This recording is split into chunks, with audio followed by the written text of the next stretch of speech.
রাগে যত মাথা গরম হোক, খবরদার তালাকের কথা বলবেন না, অন্য 10টা কথা বলেন।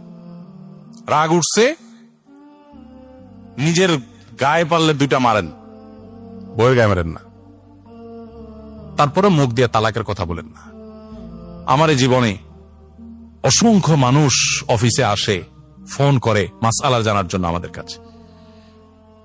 কত মানুষ দেখেছি যে মসজিদে হয়তো জুমার পরে এসে দাঁড়িয়েছেন কিংবা অফিসে এসে দাঁড়িয়েছেন, চোখের পানি ফেলছেন, হুজুর 3টা বাচ্চা আমার, আমি তো পাগল হয়ে যাব, কি করব, চোখের পানি ফেলছেন। এই গতকালকের কথা, এখানে আসার পথে চায়নার গুয়ানজুদি এয়ারপোর্টে এক ভদ্রমহিলার সাথে দেখা। এত সুন্দর সুন্দর ফুটফুটে ছেলে মেয়ে, স্বামীর সাথে বিচ্ছেদ হয়ে গেছে। এদিকে স্বামী ছটফট করে মরছেন, এদিকে স্ত্রী মিস করছেন। ঝগড়াঝাটি জীবনের অংশ, ঝগড়াঝাটি হবেই, এগুলো একসময় আবার মিনিমাইজ হয়ে যাবে। তাই বলে তালাকের কথা নয়।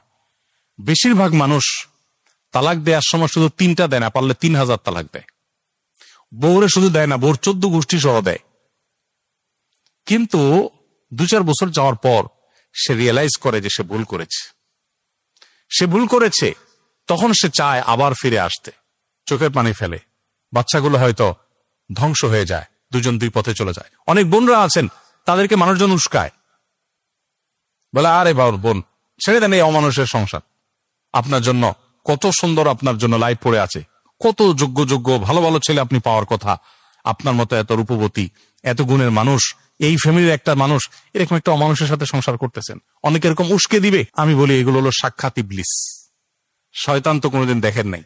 যদি শয়তান দেখতে চান তাহলে দেখবেন স্বামীকে বউয়ের বিরুদ্ধে আর বউয়ের স্বামীর বিরুদ্ধে যারা উস্কে দেয়, এগুলো হলো সাক্ষাৎ শয়তান। স্বামীর কাছে এসে বলবে, ভাই আপনার মতো রাজপুত্র এই মহিলার সাথে সংসার কাটা জীবন কাটা দিলেন।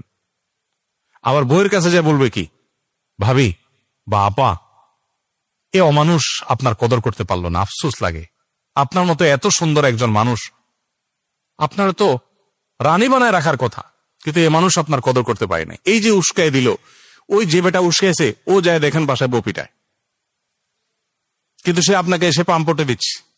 অনেকে এসে দাম্পত্য জীবনের সুখের গল্প শোনাবে, আমার বউয়ের সাথে জীবন আমার 2 কথা হয়নি। অনেক মহিলা এসে স্বামীর তারিফ করতে করতে অন্য মহিলার কাছে এমন